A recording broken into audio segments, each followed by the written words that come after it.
Поискаха от мен да направя клип за генерал Иван Колев и ролята му в Добричката епопея.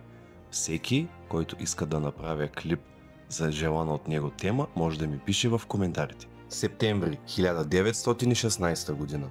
Добруджа гори в пламъците на Първата световна война. Трети ден продължава кървавата битка за Добрич.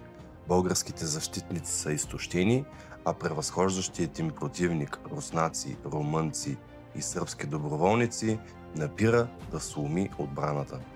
Критичният миг генерал Иван Колев и легендарната му конница се втурват на помощ. Колев запалва сърцата на войните. Кавалеристи, ще ги убием и прогоним, както всеки враг.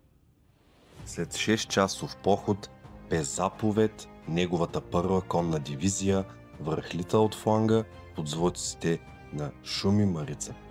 Врагът е обърнат в паническо бягане. Добрич е спасен.